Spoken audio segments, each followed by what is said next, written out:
And welcome in everybody to another episode of the High Low Sports Podcast. We appreciate y'all for joining us here on this Wednesday evening for one of your favorite places to catch podcasts later on in the week. Now the Cooper Flag has been selected number one overall by the Dallas Mavericks, much to the surprise of literally nobody in the entire world. We can get the show underway. If you're listening to us live, is DJ joined this week by my co-host Kelsey, who is now back after celebrating Rafael Devers heading from one coast to his San Francisco Giants. Glad to have you back, good sir. Yeah, so much celebration that I stumbled down the stairs in my celebrations. No, it's honestly glad to be back. I hated missing last week because I was so excited to talk about Devers, but you know what? It's okay because Boston came and went already, and he already got to face his arch nemesis. Now, I guess his new arch nemesis. That's how that works for Devers. But yeah, so we're good. Hey, we're here. He got to get the mandatory dinger against his old team out of the way, and now we're rolling. Like now it's in full swing. Now it's official. Yeah. My fantasy teams immediately went up by one giant, by the way. Literally every fantasy team I have went up by one giant with that trade. That's usually kind of the standard for you, isn't it? Like you don't want to have more than one giant. Oh, I didn't have any giants. But now you have one. Like that's kind of that's the minimum. Yeah, I'm half tempted to trade him now, just because I know how things go when it's players off my own favorite team. Well, you know what? We'll test your luck just a little bit early on. Maybe he got his bad voodoo out in that first part of the season with the Red Sox, but for those of you who didn't see the last week's episode, you can see Kelsey's semi-immediate reaction to the Rafael Devers trade to the San Francisco Giants. But today we got a lot of basketball to get into because there's a lot that is happening actively right this exact same moment, as well as earlier on this week. So that's going to take us right into the appropriately named tip-off segment of our show, brought to you by SeatGeek. Use code BellyUpSports. Get yourself $20 off your first purchase. Sporty events, concert tickets, comedy shows, anything that requires tickets. Go and use code BellyUpSports and save your $20 off your first purchase. And we'll go ahead and get the Band-Aid off right away. The one thing that most people haven't led their shows with as they should have because of everything else. Oklahoma City, for the first time in their illustrious, not 20-year history, they're now crowned world champions of the National Basketball Association as the Oklahoma City Thunder beat the Pacers in Game 7 to take the lead. Led behind, of course, Shea Gilgeous-Alexander, Thunder capturing their first championship. Jalen Williams, awesome. We obviously will talk a little bit about the other stuff that happened in that game too, but caps off quite the season by the Thunder, and it's a very climactic finals considering they were expected to win since like November. They were the favorite since then and still pulled it off. So you know what? Hell of a series and good for the Thunder, honestly. Good for them. A bunch of young whippersnappers still wet behind the ears, hoisting up the Larry O'Brien trophy. Yeah, no, it was one of the few times we've actually seen the favorite team actually make it to the finals and win. And I think that's the huge part. Like you talked about them being a favorite since November. It was them and the Cavs for a long time. And the Celtics. And then, and the Celtics. And then when the Cavs got injured, and then obviously we talk about the injury going into the playoffs for the Celtics with Tatum, like those things hurt their chances. And it was immediately like, okay, it's the Thunder. Then who else are we going to have? And, shout out to the Pacers. Look, that was a fantastic series. That's the best thing you could ask for two young teams. Two teams that are built on like what is young depth, because I think that's how you can really best describe it with a couple older pieces. Obviously with the Pacers, you have Siakam and you have Miles Turner as the older pieces, quote unquote. Still one's 31 and the other is 28. Anyways, the other team, the old man in the room is Alex Caruso at 28. So like, okay, hold on now. But no, yeah, shout out to the Thunder here. A lot of players that you kind of, wow, they're here type of thing. The guy that was traded on a throw-in with Paul George is now an MVP, Finals MVP, and an NBA Finals winner, and brings the first title to the Thunder in history. Not the KD franchise, not even going back to their Sonics days pre-95. Like, he's the first guy to bring a title to this franchise, and that's the part I think I'm most impressed by is just young trio. Really, you could say a quartet if you throw in Dang in there. It's some talent there. Dort, not Dang, but Dort in there, and it's a lot of really talented young players that I think are going to be here to stay for a while. Absolutely, it was a great performance, and they had very interesting playoffs. The first series, it was a sweep. I mean, the gentleman sweep. They cooked them. They won a game by 50 points.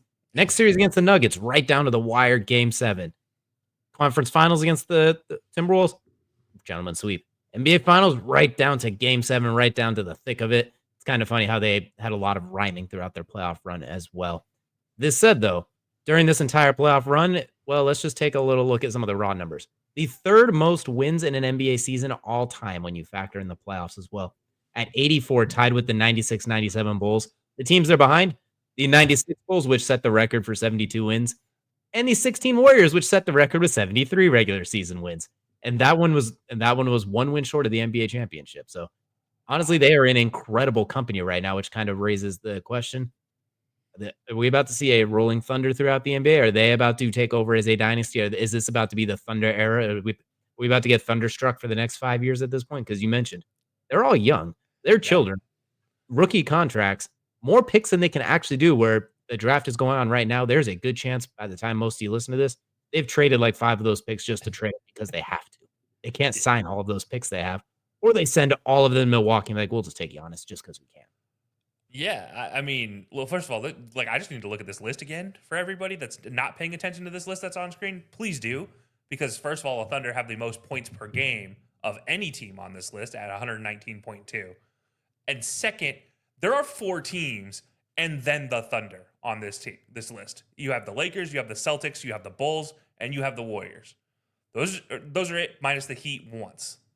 Like, how insane is that we're sitting here talking about 5 teams and the Thunder? Realistically, 4 teams multiple times and the Thunder and the Heat once.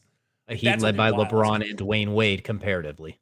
Yeah, like so this is the level of history we're talking about with they're being matched up to with how well they performed this year. And now you talk about the future of this team, and yeah, I think it's worth mentioning. Like, look at this roster under contract right now. Everybody's returning. Literally every person is returning under contract next season. It is absolutely insane to see a team completely stocked going into next year from the same team that won the title. It doesn't happen often. Usually there's 1 or 2 pieces. Usually it's an aging piece. But like I said, Alex Caruso, by the way, is 31. So my bad. He is a little older than I thought. Kendrick Williams, also 31. The 2 old heads on this team, they're still under contract for next year. So they're not going anywhere. The young studs, like, are you going to trade one? Why? You just performed as well as you did. Like, it doesn't make sense to get rid of this team. So I think this is a team to be afraid of going forward, and especially in that West. You talked about this Game 7 versus the Nuggets. Like, that should make sense for everybody who watches basketball. That's the series that really set them apart, because that was the one we all talked about going into it. If they can get past the Nuggets in the West, I don't know who stops them. Because that's the matchup for everybody that they struggle with, is how do you match up against somebody like Jokic, because he's so dominant. You never know. And so getting past that, like, there was nothing stopping him going forward. And that's very interesting to see going into next year. Can the other teams in the West restock is going to be my bigger question. Obviously, talk about the draft going on. Maybe one of these teams in the West gets some of these picks from the Thunder and ends up, using them against the Thunder potentially. But there's every reason to believe, just like I believed last year, the Celtics had an opportunity pre-injury to repeat. I think this is the same thing for the Thunder going into next year. You have every opportunity to repeat going into next year, because in the East, you don't have a Jason Tatum to worry about for 99% of that season next year. And the Celtics right now, I don't know what they're doing rebuilding. It just doesn't look good. But maybe I've been proven wrong by that team. So right now, there's no team that's 100% healthy that scares me like the Thunder. And I think that's key, is healthy going into next season is going to be the big one. I want to mention too, with a lot of these teams, the stars, the Steph Currys, the Michael Jordans. We're looking at this thing, LeBron James. We got Paul Pierce, like you, Kobe Bryant, Shaq, like all these big name players. One thing that stands about this Thunder team, obviously SGA is well on that same track too. 10 steals per game. Like, that giant double digit number compared to the rest that are like 8-7, this 9.5 is really good, but 10.5 steals per game. The way they play defense is swarming, it's menacing, it's insane. It's a little handsy, almost to a fault at times. But you know what? It works for them, and it's honestly, well, that's very interesting. I'm very curious to see how the draft plays out, how the offseason plays out, and how obviously the biggest thing you can't account for is injuries, which is the same thing we said. A lot of similar sentiments were echoed about the Celtics last year. Like, how can they go on a little bit of a run? The Nuggets a little bit before that as well, which kind of takes us to the next part, as well as the Pacers. Unfortunately, them, along with some other teams, and all of them in the East, all of them wearing number 0, are going to be dealing with an Achilles injury, with Halliburton tearing his in Game 7, Jason Tatum, we mentioned, in the semis, and then Damian Lillard in round 1.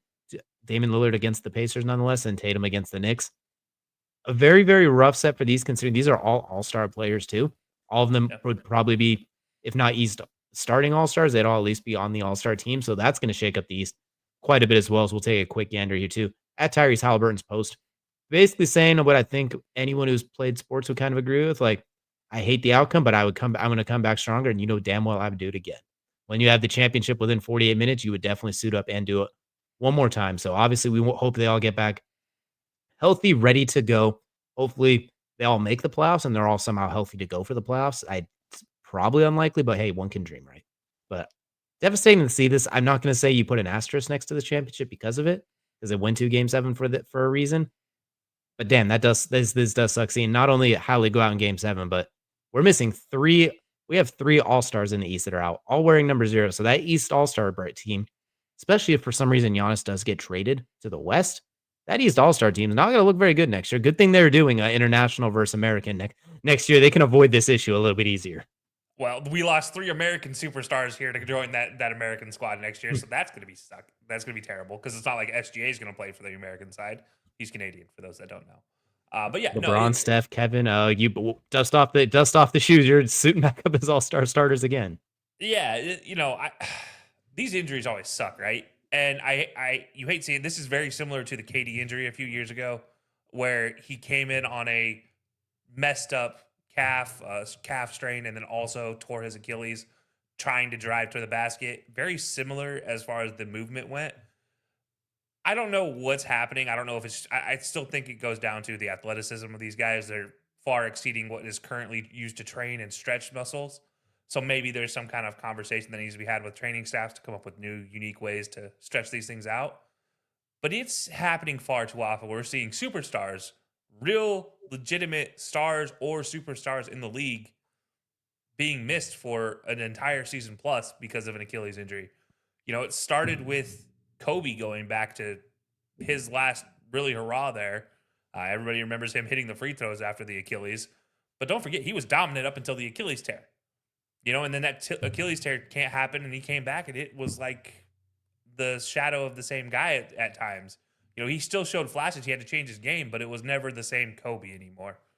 And that's something that you look at and you wonder how these 3, especially you have Tatum and Halliburton, who are on the rise, right? They're young. They're going forward. You hope the best for them coming back and coming back healthier. Obviously, surgeries have changed a lot in the last 10 years.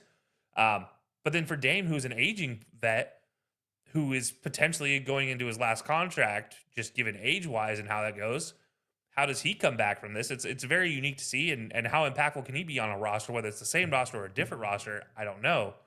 But it's tough to see these things because you wish the best for these guys. You hate seeing injuries, especially in big games, and every one of these injuries happened in what was a big game at the time for this team. Like the Bucks, they needed to get a win to turn it around.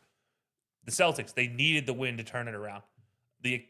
With Halliburton, Game 7 of the NBA Finals, your dream moment. You're off to a hot start in the first 10 minutes of the game, not even 10 9 minutes. 9 points in 7 minutes, yeah. Yeah, like you are off to a hot start. You're looking like you're about to be dominant in this series or in this game, and you're going to go home you're going to bring Indiana a title. And, everybody has their own plan, and then there's another plan that we all have to follow. And that's the end of the day. You kind of have to focus on that part of it. It's a tough break, but you just wish the best for him coming back. And we've seen the work ethic from Halliburton. We've seen the work ethic from Tatum. We've seen the work ethic from Lillard. These guys became stars for a reason. They weren't just gifted it.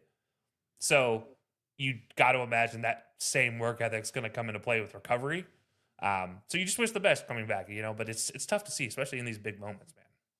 I will say too, with Halliburton and Tatum being younger, that does bode well that maybe they can have like a Kevin Durant bounce back where that people forget when he was that first year back with the Nets, he was the best player in the association, arguably at the time. When you look at those shooting splits, like Nets, Kevin Durant was quite different. They forget he was one big toe from possibly making a run to the finals. Again, the year the Bucks went. Like he was that dynamic. Like there was a ton of issues with the Nets, and Kevin Durant was not one of them at that point. He was absolutely fantastic. So we're hoping that they could both have a bounce back like that. Same with Dame Lillard. It's definitely everyone's body recovers differently. So even just because they're younger, it might not recover as well. And just because Dame's older, he might actually bounce back and he might be the Kevin Durant of the group. Who knows? So hopefully they all bounce back. One thing I did notice, it was a post from our good friend Brian from the Injured Report podcast. He did note too a little difference. Like There's the looking at Aaron Rodgers and those Achilles in football last year. His was a different type of surgery. I don't know the exact medical terminology, so I won't butcher it and embarrass myself or misword anything, but his was kinda like a bridge from what I understand, where it was meant to come back a little bit quicker. Where with Tatum, they're taking a longer game approach. Like, the plan is more or less you're not playing next year, Tatum, and if you are, you're playing in, like, the second round of these playoffs. Like, the goal with Tatum's is we're gonna get this right for the long haul, where for Aaron Rodgers, the goal was get back as soon as possible, Mhm. which in theory makes sense because Aaron's 1,000 years older, and also it was the first 4 plays of the season, so he wanted to get back at the end of the season where Tatum's the second to last game of your entire season, so you're coming back for next year or the following years anyway.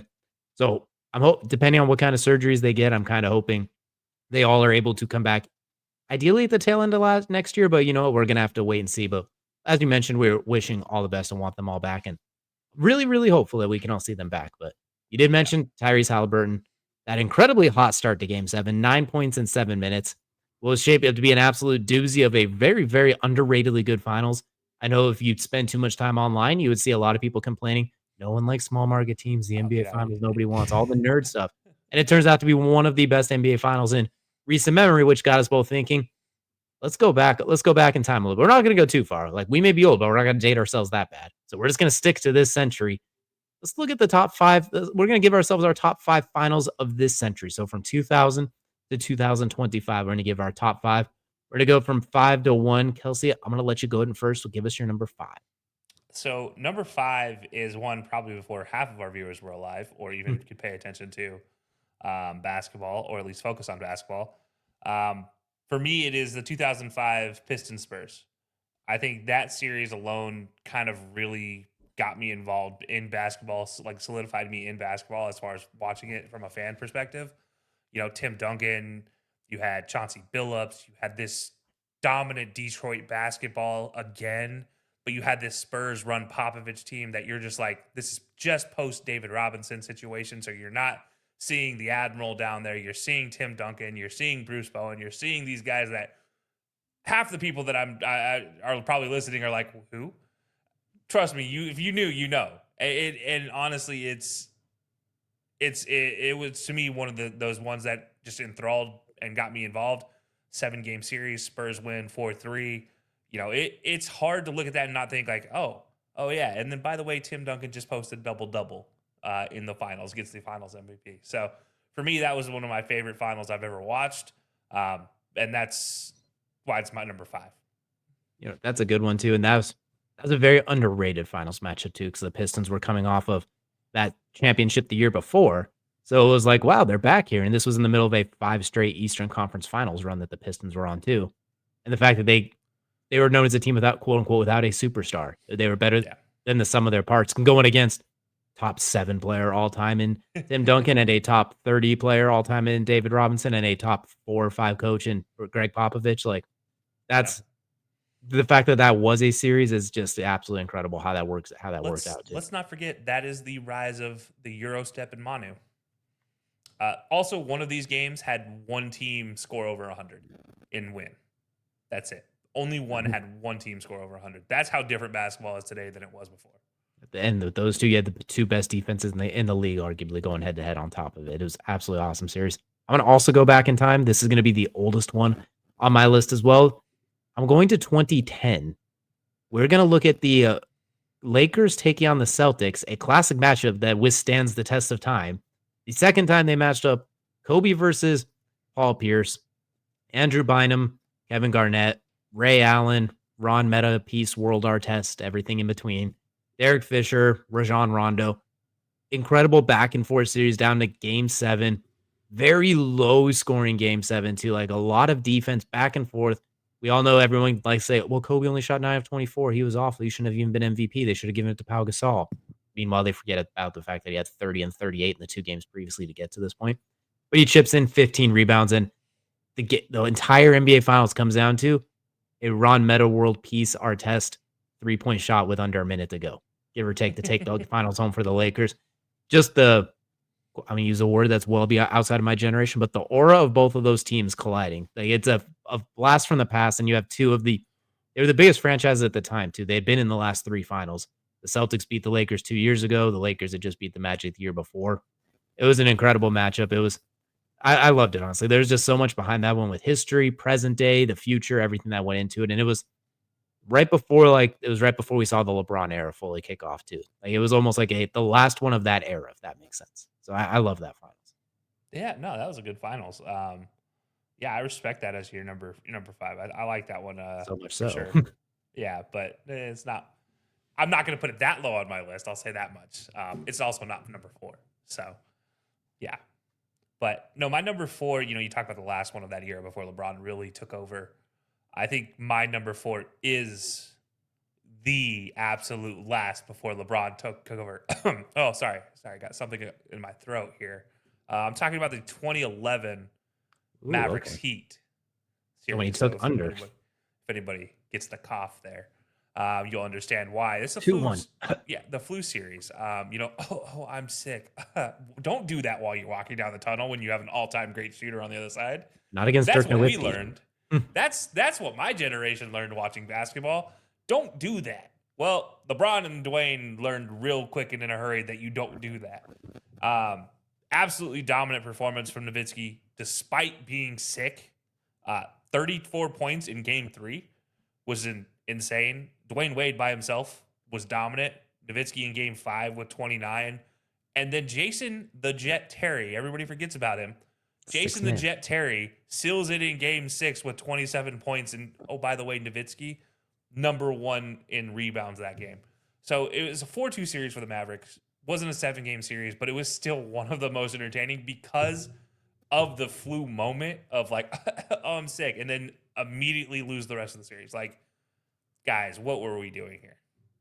What I think is very interesting about that series too is everyone likes to use it as the reason to crap on LeBron because of the games 4, 5, and 6 they had, especially in those fourth quarters.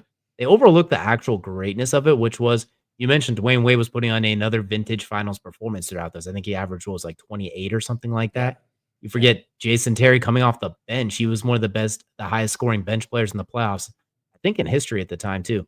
And then of course Dirk Nowitzki go on that epic legendary run from round 1 all the way through, the teams he beat, the performance he put on, it felt like every time that super high fade away from the mid-post turnaround, it touched the roof and it felt like it was going in every single time.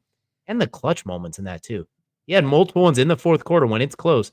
He drove right by Chris Bosh, who an elite defender at the time too. Maybe not elite, but a very, very good defender at the time. He was paid for his defense. Like, honestly, Chris Bosh was paid for his defense and his dominant baseline offense. Like, that's what he was paid for. Like, that's a 20 and 10 all-star. And like that Dirk Nowitzki is getting the better of him. Everyone likes to give LeBron crap for it, but then the underdog story of JJ Barea, like what we saw with TJ McConnell, token small white guy just making plays. That was initially JJ Barea who did it first. Let's not forget that's the same playoffs run that Andrew Bynum threw the elbow in JJ Barea's chest and set up that 4-0 or 4-0 sweep of the Lakers in that Western Conference, I think semis there. I say They went through that. They went through the Lakers trying to three-peat, the Oklahoma City Thunder with Kevin Durant, James Harden, and Russell Westbrook the year before they went to the finals. And I believe they beat the Spurs also in that run as well.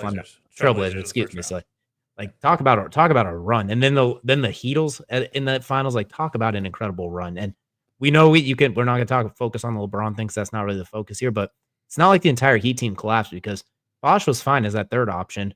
Wade was still spectacular, so it's not like it was a cakewalk for Dirk. They needed that and everything he had to offer. Like they needed all of it and a bag of chips. Shane Battier was on that team. Like that team was fully loaded for the Heat. Like that was By the way, Rick Carlisle was the head coach of the Mavericks. Exactly. Like people forget about the actual funness of it. They want to use it to crap on LeBron instead, but they should really. The finals itself was electric. But you said Rick Carlisle, which is a great segue into my number 4. I'm going to rewind roughly a week, and we're going to go with the finals we just witnessed. Pacers and the Thunder. The first game came down to a buzzer beater. The Pacers are down like 16 in the fourth quarter and won on a Halliburton buzzer beater with .03 to go. The Pacers were up 2-1. Very few of the games were complete and utter annihilations. I believe like game 6, obviously the Pacers obliterated them. And I think it was game 4, the Thunder obliterated them. But like all the other games were really, really close. Game 7, like we already mentioned with Halliburton, how he came out guns a-blazing.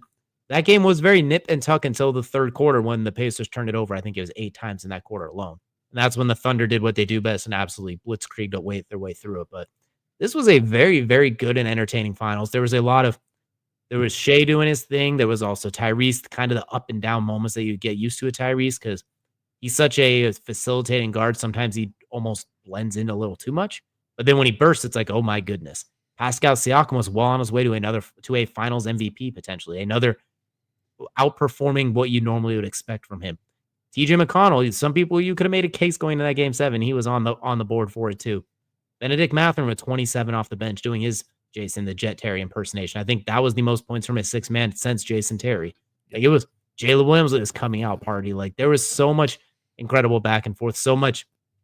There wasn't as much quote unquote drama considering there weren't as many huge names, quote unquote, like all the theatric part of it. But just from the basketball standpoint, I'm putting this one at 4 just because a true 7-game series between two deep teams is not like we'll talk. I'm sure we'll talk about them later. It's not like when we had LeBron and Steph, we had the clash of titans. This was a clash of armies when you really look at how the teams are built. And that was fun for me. So we're gonna put this most recent one at number 4. And that there might be a touch recency bias, but I think it was a fantastic finals. I loved this finals, and I wanted to say shut up to anybody that says small markets don't deserve to be in an NBA finals because you're an idiot. Go to Indianapolis and tell me it feels small. Yeah, go to either one of these squads and tell me that their arenas aren't the best, most exciting arenas to be in the NBA. I can't think of 5 better than either of these 2 arenas. There are not 5 better across the league than these 2 stadiums, like these 2 arenas. That's how incredible these fans are. They are fully supportive. They buy into the random Chotsky giveaways, the T-shirt giveaways. They all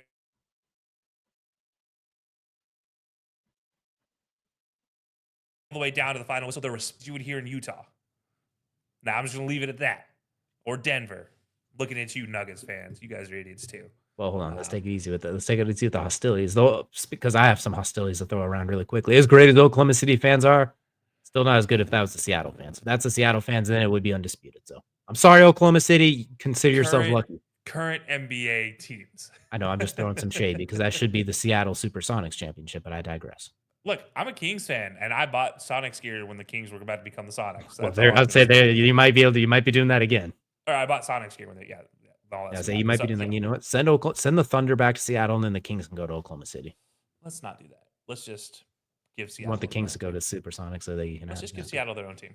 Anyways. Well, that's too easy. We clearly can't do that because we didn't do it initially in 2007 and 8. Like whatever. I digress. Moving on. We have to find another city. That's all. That's all we got to do. We got to find another city. I hear Cleveland or Cincinnati could use a basketball team. Cleveland has a basketball team. I know Cincinnati. Okay, I was gonna be like, wait a minute. You know what? Just throw 4 more teams and let's just scatter it out. There you go.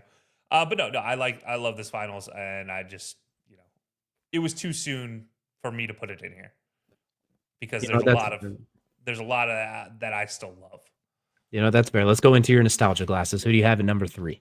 Number 3, you just talked about LeBron with my last one. Well, I'm talking about LeBron winning with this one. It is 2013. It is the Spurs Heat. This is the rise of LeBron, if you will, I think is the best way to say it. Also, I think it's the establishment of Kawhi Leonard. Even though he was on the losing side, I think it's worth mentioning that this is what kind of propelled Kawhi Leonard into going and getting that contract. Let's also not forget Mario Chalmers at one point in time in the series was the leading scorer in the series. Danny Green existed. You talked about Chris Bosh led a few games in rebounds. But LeBron, the last 2 games, the closeout games, game 6 and 7. By the way, game 6 went to OT. That's how incredible the series was. The Ray Allen shot everyone's heard. Exactly. The corner shot, everybody's seen it. Everybody saw the crowd around the stadium. One of the most insane moments in a series, and that was the closest game of the entire series. Go figure. But LeBron with 32 in that game, 37 in the closeout game 7. Like, that's unheard of in anything. But in a game 7 to go and get 37 against a Kawhi Leonard, who is setting himself as the defensive stalwart of the league at the time, that's a tough break for anybody, a tough matchup. And look, that was kind of LeBron's coming out party, if you will. And as much as he talks about, when Kyrie made the shot in 16, that's when I knew. I was like, this is the one that I think if there's a legacy moment for LeBron, I think this was the series that really established what his legacy could be. And that's like, it's worth mentioning. And by the way, Tim Duncan was still running strong in this series on the other side. But yeah, 4-3 to the Heat. This was one of the most incredible series we had seen until the late 2010s in my eyes. And there's only one other one before it, and there's only one other one after it that I want to put higher. So yeah, this was an amazing series to me. I don't have too much to add to that one, so I'm gonna talk a little bit about it myself here in just a moment, because I also have it on my list, but an incredible finals, and this was a true clash of titans. I just mentioned a little bit ago, Thunder and the Pacers, not so much this one. Tim Duncan, Dwayne Wade, Tim Duncan, LeBron, Dwayne Wade, Kawhi Leonard, Popovich, Eric Spoelstra, like Chris Bosh. It was Tony just go down the Parker. list. Manu Ginobili's still there, exactly. Danny Green, as you mentioned, had 30 points in the first 2 games or something like that, like 30 points each, something along those lines. Yep. It was an incredible series, but I'm going to go to my number 3, which I'm going to go a little bit recent here, but not too recent. We're going to go to 2021. We're going to have the Milwaukee Bucks taking on the Phoenix Suns. The reason I'm going with this one is because I think this one had a very interesting set of dramatics when you actually look back on it. So the Suns are up 2-0 because Giannis is coming off that what looked like a devastating knee injury in the Eastern Conference Finals against the Hawks, where it looked like his knee snapped in half. Somehow it was just like a sprained meniscus, I believe it was, or a sprained MCL. I don't understand. That thing went 90 degrees the wrong way. Whatever. Point is, he comes back a little bit slower on. They're down 0-2. We're gonna fast forward. It's now to 2-2 because the Bucks started the comeback. Giannis, let's not forget, this is when he could not make free throws at all. Really, This was a 10-second year. this was when the 10-second thing became popular. This was when Suns in 4 was such a popular thing, and it looked like we were about to get that. And then they turned it around as a unit. And that game 5, right down the stretch, 20 seconds or something like that left. Booker's coming down, and we forget how good that Suns team was. I mean, Booker, Ayton, CP3. This was CP3's ring, basically. This is what it felt like, this is him getting the ring finally. Mikal Bridges was there. Like, such a good squad. And then that Drew Holiday steal at that end of game 5, up court, then throws the alley-oop and 1-2 Giannis over Chris Paul to ice the game, to put him up by 4. And then we know that game 6 too. 50-piece from Giannis, had to go and get the Chick-fil-A chicken nuggets afterward, including 16 of 18 from the free throw line. They tried to hack Giannis to try and win that game, and he said absolutely not. When they needed it most, he came through for them in the end on top of it. An incredible overall finals performance, capped off by one of the best individual finals games we've seen from Giannis. So I'm going to put that one number 3 because forget how the Suns were. Imagine when the Pacers were up 2-1, everyone was calling Shea a fraud. Imagine if they were up 2-0, like they'd be calling him the things they were saying about Giannis at the time. He had the 2 MVPs and flamed down the playoffs because they just put a wall in front of him. He hadn't been able to beat the wall yet. So on, so forth, etc. And that was just an incredible finals run for me. And that was one of them. Maybe it's a little biased. We did that one on Colorcast, and I just remember it felt like every moment it was so tense when we were calling it through.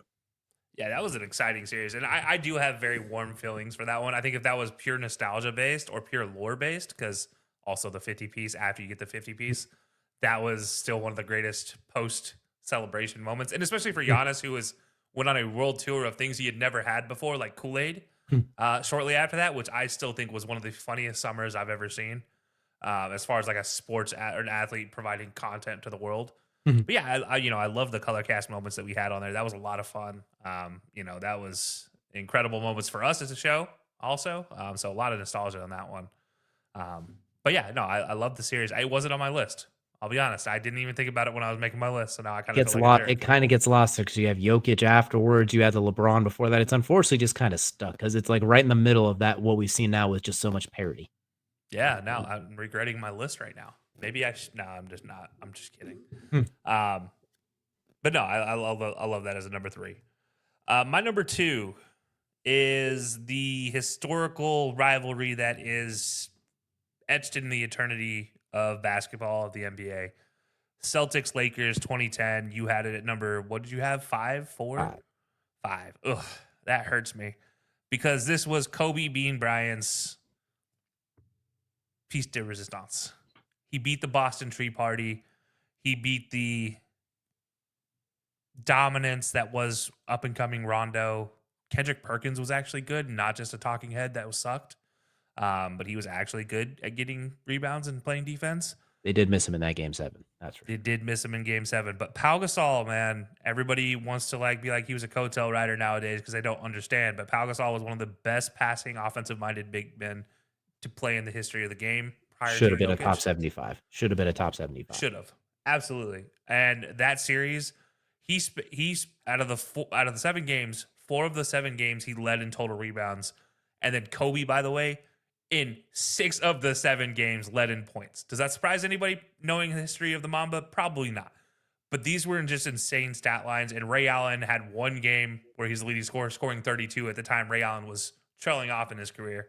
But that Boston Celtics team was a tough road to overcome, as we saw LeBron not be able to make it. And this is the one we always talked about.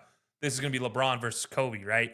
But LeBron couldn't get past the Celtics, and then it was Lakers Celtics, and we just had one of the greatest series of all time. 4-3 series, I think, it's hard when you go to Game 7 in this matchup to not have a little bit of nostalgia to the series a little bit. That's why I look at it, because this matchup is just all time. Like, there are generations where this was the only matchup they knew in an NBA Finals.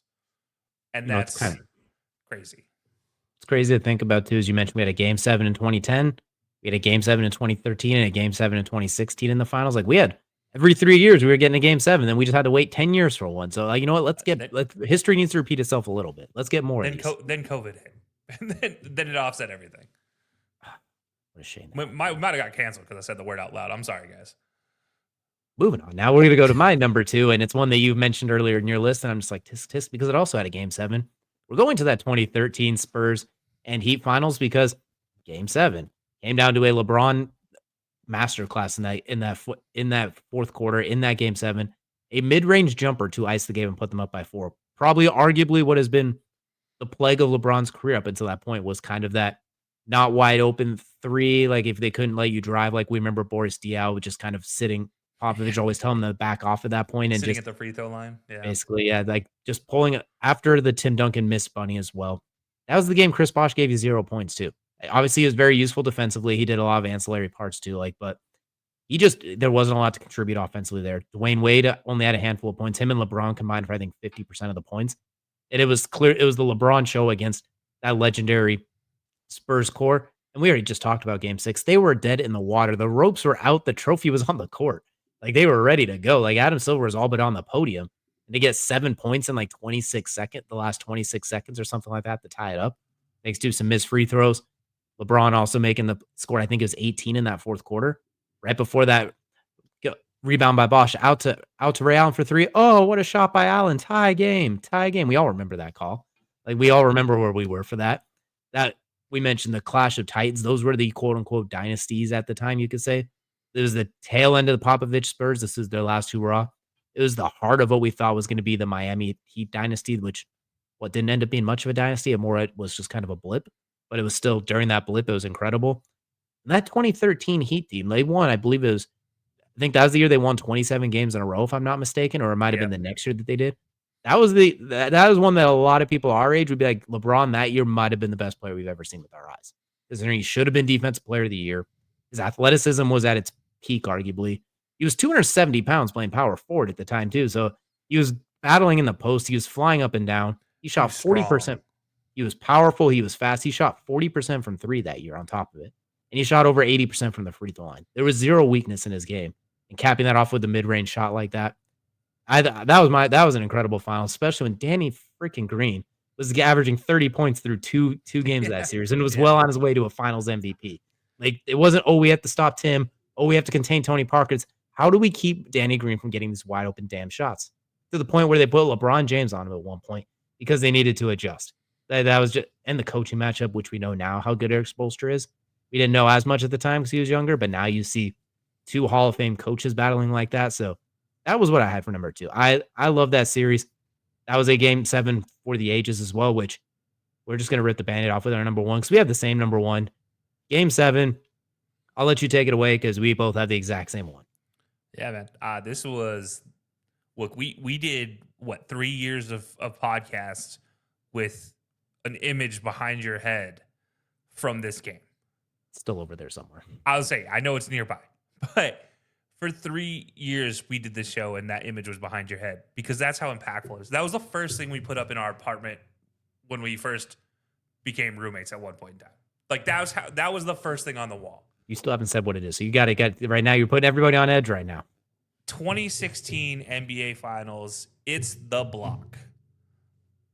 The block. I don't have to say what block because if you don't know, go look it up. Just type in the block 2016 and trust me, you're going to find it within the first 3 posts. I say he had 3 blocks that game, so you never know. They might randomly give you the wrong one for some reason. Just a kid from Akron bringing a title back home. Look, that was an incredible series because it looked like the Warriors were washing the series. It looked like it was going to be a gentleman's sweep. for all intents and purposes, it was 3-1. And then LeBron's like, you know what? Nah, let's do this. Him and Kyrie had some of the most impressive moments of that series. And yes, I talked about it earlier. Like, that moment is the moment LeBron has said on, the barbershop thing that he was like, yeah, that was the moment I knew. Nah, he's discounting how good he actually was. This guy was posting triple doubles in game sevens. And he's doing it, and this is J.R. Smith playing like J.R. Smith, not playing like Henny J.R. Although he definitely probably imbibed a little too much on the Henny afterwards. But this is a moment that you just, not just for basketball, but for, let's say, like a region, I think it was impactful beyond just basketball for how impeccable it was for superstar versus superstar. Two franchises that you really didn't know what you were going to get out of them, because the Warriors had never been that franchise. They were getting to be that franchise, but they had never been that franchise at that point. This was going to establish their legacy if they won. The Cavs, 52 years of existence to that point, 0 titles. And a LeBron leaving and then coming back. And I think that's part of it as well, is like, you play into all that. It was an incredible series. And look, LeBron stood up as what is LeBron, right? This is what we expect. You talked about 2013, how good LeBron was, how incredibly dominant he was. He took the entire 2013 season and put it into one series. And it really only put it into half of the series, if we're being honest. Because that second half of the series is where he was at his best. And it was like all of a sudden he derailed what everything good was happening for the Warriors single-handedly. And then offensively, Kyrie took the reins, and it was like watching a maestro control it. Like, he's a perfect orchestrator of how to make things happen. And LeBron had the mind at the time. He was player coach. Like, it was an incredible moment for basketball. And let's not forget, Kevin Love still existed in this. He was knocking down threes, getting rebounds, and this was double-double still Kevin Love, but he was doing it from the three-point line. In that fourth quarter, one-on-one. Yeah, it was incredible, man. And I think people don't understand how amazing the basketball has been, especially the last decade. But this 2016 matchup was really one that kind of pitted two different styles too. Build through the draft versus, I hate to say it, but build through free agency. Built because through LeBron. GM. LeBron leaves, they get Kyrie. LeBron comes back because of Kyrie. LeBron brings Kevin Love and friends because of that. Like, this is, it was a very built team, and everybody wants to complain about the Warriors being built. The Warriors were drafted. The Cavs were, up to that point, the Warriors were drafted. The Cavs were built through free agency, and you just saw two different styles and how they can clash and make it incredible. And that was, now you see it in the NBA today. You have two different teams. You have teams built through drafting who have two young superstars, maybe three, like we just saw the Thunder. And then you have on the other side, you have teams that are trying to make super teams over and over and over again and seeing what you can get. And like the Lakers right now, and I hate using LeBron as the example here, but the Lakers are a perfect example of that. And it's just, you still see that style. And this really became a thing in 2016. And so beyond just like, even in that series, it has had impact ripples you're still seeing in the game today. And that's what's so incredible about this series to me. I'll also just throw on a few cherries on top of that one. For the second time in LeBron's career, he was going into the finals against what will soon be a arguable top 10 player of all time. First, he had the Tim Duncan head-to-head matchups, and now you give him the Steph Curry head-to-head matchups. We know how good that team was. Very different styles of play, as you mentioned, where the Cavaliers were a lot of traditional pick and roll, get into isolations, get some mismatches, where the Warriors were just in constant motion like the Atoms in a cell. No one stopped moving. Steph Curry has the best conditioning of any basketball player ever, and you could see it at that time. That we just saw the graphic a little bit ago. That was the team with the most wins in NBA history. Like, they still have, I believe that, or they still have the most wins in a single season in NBA history. And that was the team they overcame. In game 5, him and Kyrie each scored 40.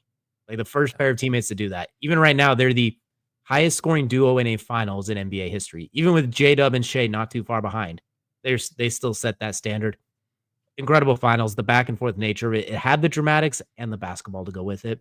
And then what was weird about that finals is so many games were very one-sided. Yeah.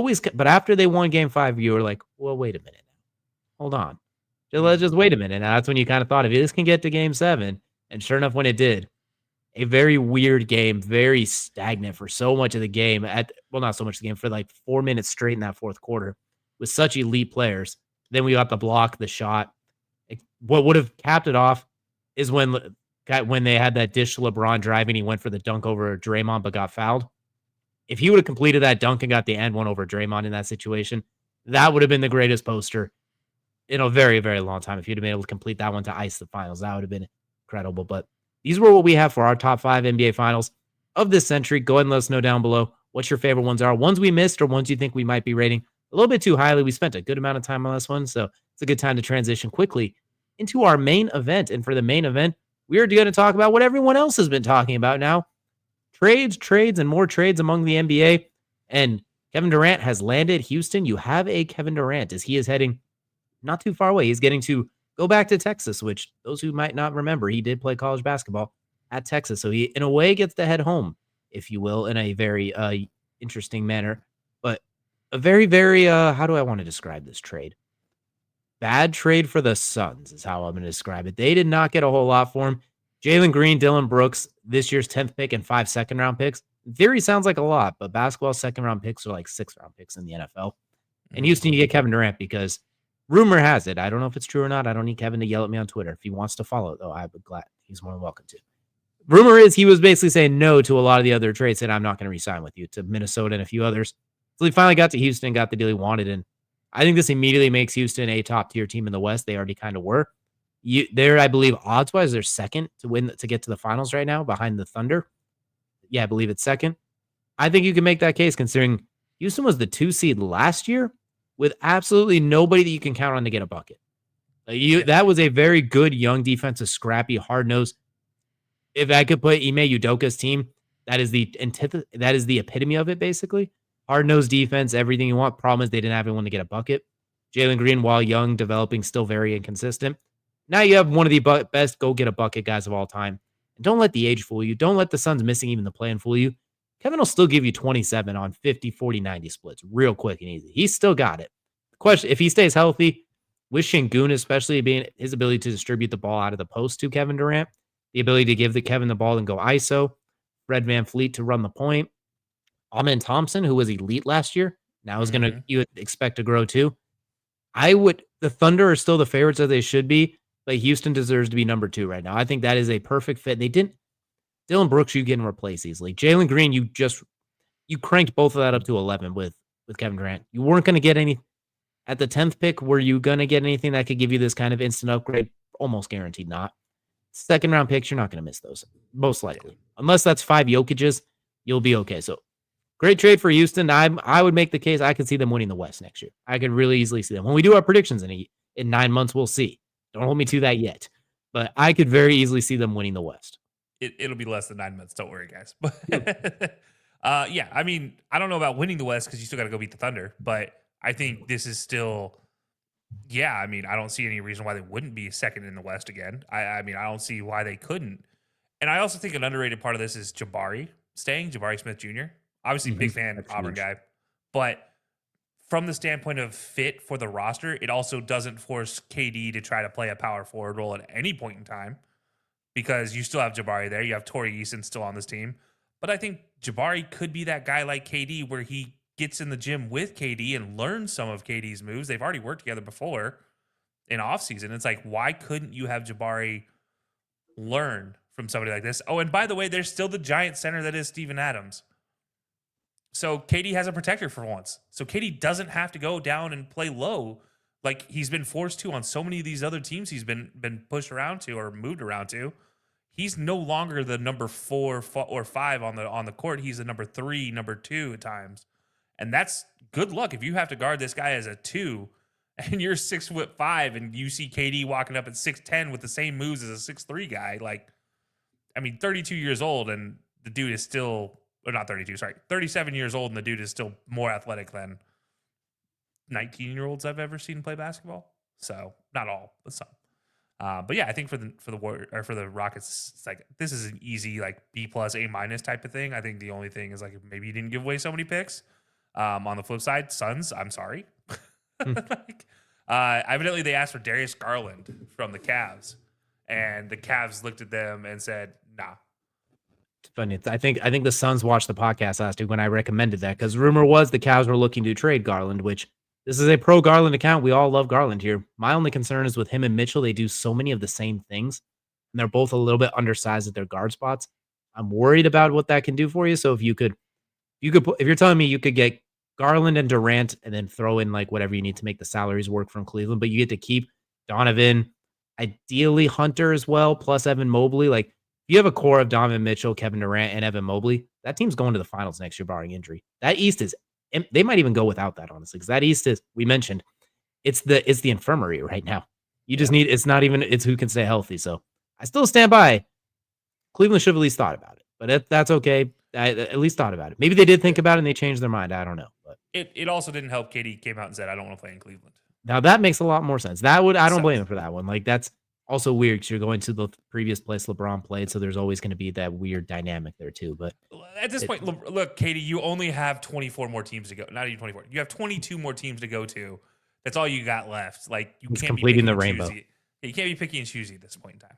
Well, right now he can, and it worked. He got that a new color red to his, he got Roy G. Biv plus black. There's a joke in here I'm not going to make right now because he's completing the jersey color. He's got the Shaq jersey wall going. The difference is Kevin Durant has not had his Celtics Shaq moment yet.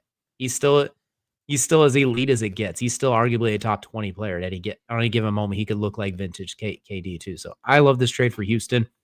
If you're the Suns, well, you got like 4 shooting guards on the team now. Like you got to figure out how to make this work. Hopefully you can wheel and deal some of them. Maybe Booker's on the trade somewhere. Something, get some forwards. They got a lot because Bradley Beal, Jalen Green, Dylan Brooks, Devin Booker. You can't play even 2 of those guys at the same time, really. They tried to put Devin Booker and Bradley Beal on the court at the same time, and that just did not work. So hopefully they might have to trade Devin Booker too, honestly, at this point, because that's what you'll get the most haul for it. Somehow get him in Milwaukee. I want to see him and Giannis pair up, but that's a story for another day. There's no way Milwaukee can do it, but I can dream. Like I'm just trying to make things happen. But speaking of trades that can't happen, we're gonna talk about trades that have happened. We're gonna go through them very quick, fast, and in a hurry because there's been a lot of them so far this week. And you know who's been at the center of a lot of them? Well, at least the big name ones, the Boston Celtics. Not only have we seen Kristaps Porzingis now heading to Atlanta, and the Boston is getting George Niang and a 2nd-round pick. We've also seen them send Drew Holiday to Portland for Afrani Simons and a handful of picks too, and then just a few other trades of note. A very awkward one where Kelly Olynyk and CJ McCollum are heading to Washington for Jordan Poole, Sadiq Bey, and a second round pick swap. Yeah, those are just a few of the main ones. Plus Spurs, Pacers swapping seconds. Then we've seen we talked about the Desmond Bane one before, so. Kind of curious, what do you think the Celtics should do? We're going to focus on that one because rumor too is they're listening to Jaylen Brown phone calls, but they've said like you have to blow us away. Like it doesn't sound like it's going to happen, but they're entertaining it again. So what do we think of this wheeling and dealing so far this week? I'm going to throw this out here. They are offloading money right now, is what it looks like. They do have to get those owners need to save some money, so that makes sense. Obviously, second apron being what it is, but also. Potentially, there's been rumors of a guy by the name of Giannis Antetokounmpo being on the move, and there just happens to be a lot of roster offloading happening in Boston, and we already know they do know how to wheel and deal pretty well. And this is what I kind of was trying to allude to without alluding to in the intro is what worries me about the Celtics is you never know until it happens with Brad Stevens in this front office because they're magicians at times. And look, you have to figure out something without Jason Tatum for a year. You're not going to get rid of Jalen right now. That's, I think, assured. You're not getting rid of Jalen this season. Unless you're getting Giannis right now. Unless you're getting Giannis right now. That's like that's it. Unless LeBron decides to go wear Celtic green, which I don't think he ever will. But yeah, I think this is one where you look at it and it's like they're building for somebody. And if you look at who's available or potentially available, you have KD, or not KD. Well, he's off the market now. You have Giannis, potentially. Maybe a rumor of Jokic potentially moving, but does he go to Boston? No, doesn't make sense.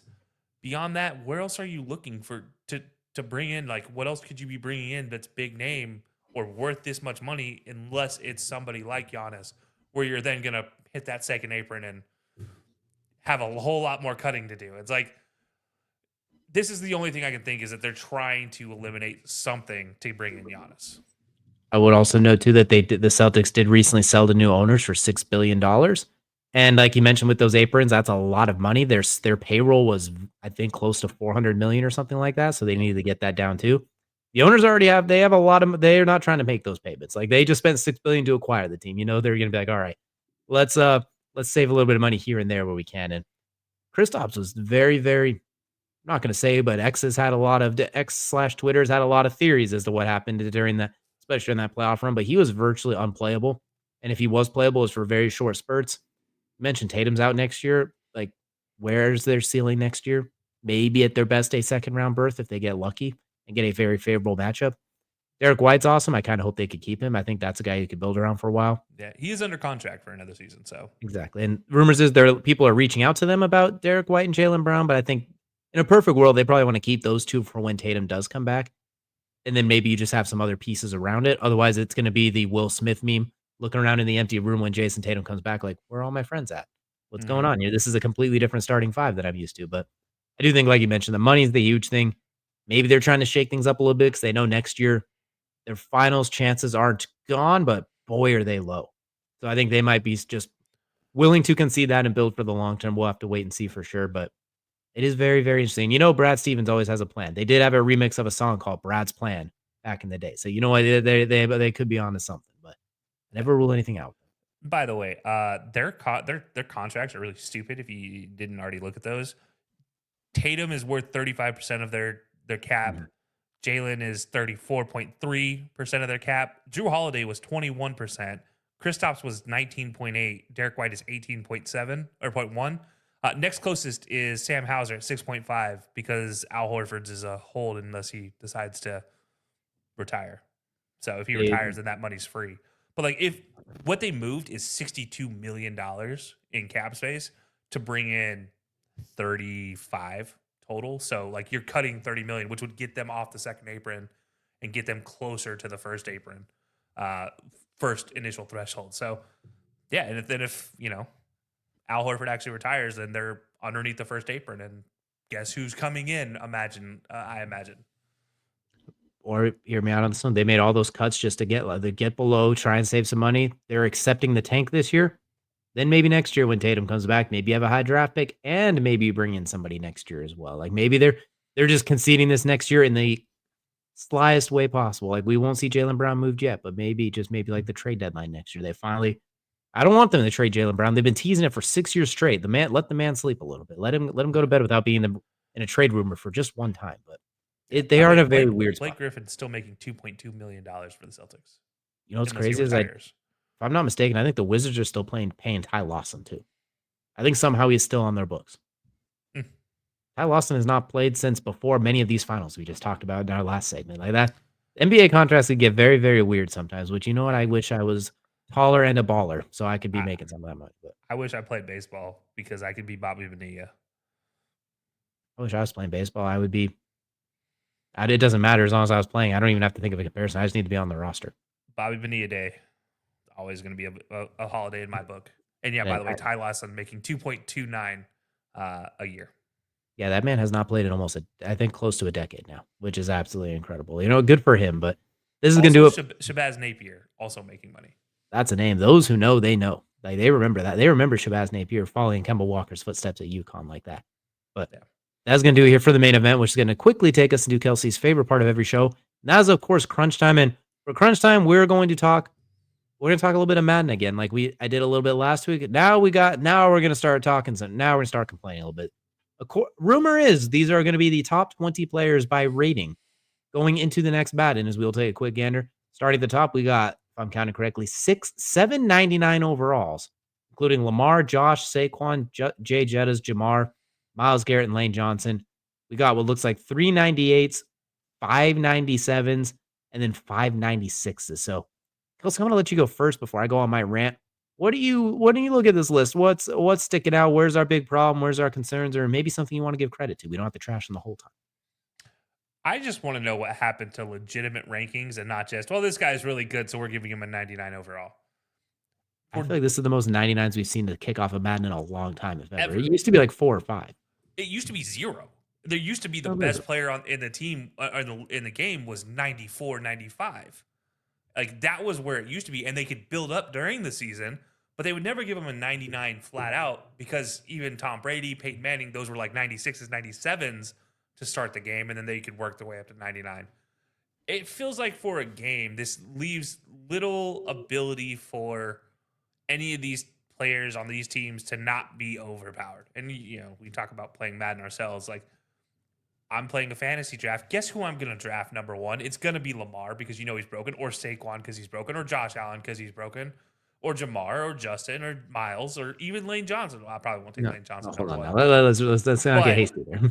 You know, any of those top 99 guys are going to be broken, and even 98s are going to be broken. 97 is like, okay, you can have a little bit of realism in here, but despite the games getting better, I have a hard time sitting here watching rankings consistently give people 99 overall because that's supposed to be perfect. You can't have 100 overall in a game. 99 should be the perfect player, and there is 0 perfect players in the NFL. And so that's my get off my soapbox moment, I guess. But yeah, I don't hate the rankings as far as like the players that are involved. I think the rankings are pretty good. Maybe there's a couple guys outside of this that you could have a conversation about, but I think for the most part, if you're going to rank the top 20 here, okay, these work for me. I mean, Patty should be down because he's not had a great season last year. Travis Kelsey should be down because he didn't have a great season last year. A good season, but not a Travis Kelsey 99 season. Not a Patty 99 season. So, yeah, I don't hate it, but I got bigger problems with the fact there's this many 99s than I have a problem with the players that are actually involved. Got a few things, too. I'll go and jump in there. There's way too many 99s.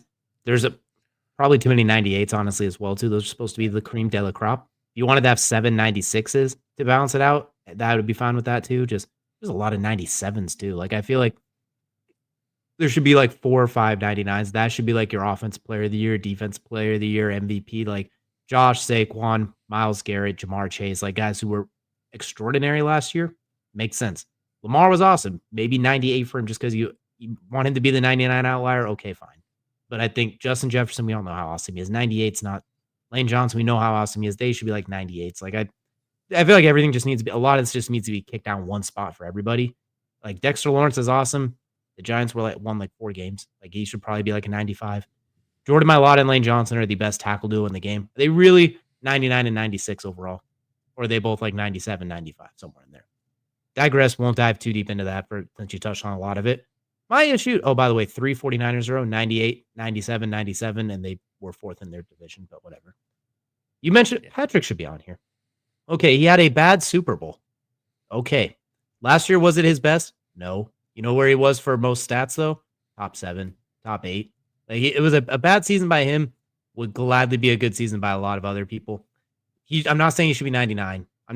We even talked about when we did our quarterback rankings. I think the door is open that someone passes him this year very easily. You don't just wipe away everything that he's done at this point. We can't forget in the playoff run up until that Super Bowl, he was very good. He made the plays against the Bills to win that. Against the Texans, I guess he just kind of like that was the Texans. It was outmatched. But the point remains, when they needed him to be awesome, he made the plays. He was a clutch player last year, not a dynamic player. You still factor in everything he's done. You're telling me he's not a 97 overall. You're telling me that Dexter Lawrence, Jordan Mailata, Max Crosby, all elite players can be 96, but Patrick Mahomes, 3-time Super Bowl MVP after one bad game, can't be a 96 overall too. You're telling me TJ Watt, who's a 96, but Patrick Mahomes isn't a 96 at least. Like right here, we see 4 quarterbacks higher rated than him. And who knows who's rated number 95? We don't even know what Patrick's at right now. Patrick could be like a 93 for all we know. This is a little go that low with him, but like this is outrageous. I'm not saying he needs to be a 99. I think that's blasphemy. I'm saying he should be a 96, 97 for no other reason the fact that he is, if nothing else, street cred gets you that when you have as much as he does. They went to 3 consecutive Super Bowls. He was MVP not even 1,000 days ago with this most complete, most total yardage in a season ever. Last year, he wasn't great, eye-popping. He wasn't Lamar, Josh, and Joe for the stats. He was still very freaking good. Like his season, like last year's season was still better than a lot of the 90% of the other quarterbacks. So he needs to be like a 96, 97. This reminds me of Madden 13, I think it was, when Peyton Manning was in the game his first year with Denver. I know he didn't play the previous year because of the neck injury, and they randomly dropped him to like a 93 with 84 arm strength or something like that. Then after 2 weeks, like, oh, shoot, we made a mistake. Then cranked him up to 97. Which is why I look at this. I'm like, you really can't have Patrick Mahomes like a 97. What stat are you lowering to get him to that point? Are you saying he no longer has awareness because he got assaulted by the best defense in the game last year? Are we saying he no longer has a 98 arm strength and can't throw the ball a mile? Are we no longer saying he's still surprisingly accurate? Are we still saying that he can't move when he had like a 20-yard rushing touchdown in a playoff game? Like Multiple rushes that made impact the in the season. the goofiest looking fat athletic quarterback I've ever seen since Andrew Luck. It doesn't make sense. They look so goofy when they run, but no one touches them for 20 yards. Are we like how do we get to this point? I don't get it. I hate being on the Patrick Mahomes defense soapbox because he still needs to be in prison for putting ketchup on steak. But this is just outrageous. Like even that isn't worthy of this. Like put him in jail, but don't drop his Madden rating out of the top 20. What are we doing? Yeah. Okay, so I was curious. I just typed in a random year that I knew there was a dominant player at one point in time. So 07 Madden. So following the Colts Super Bowl with Peyton Manning. 99 overalls, 99 Peyton. No 99 running back, no 99 receiver, no 99 tight ends, all 98 or 97. Torrey Holt was the number one wide receiver. Walter Jones for the Seahawks, 99 overall, which well-deserved. No 99 defensive linemen, no 99 linebackers, despite Brian Urlacher and Ray Lewis being 98s. A 99 cornerback in Champ Bailey, and a 99 safety in Ed Reed. Of course, Hall of Famers. I don't think anybody disagrees with those 99s at any point in time.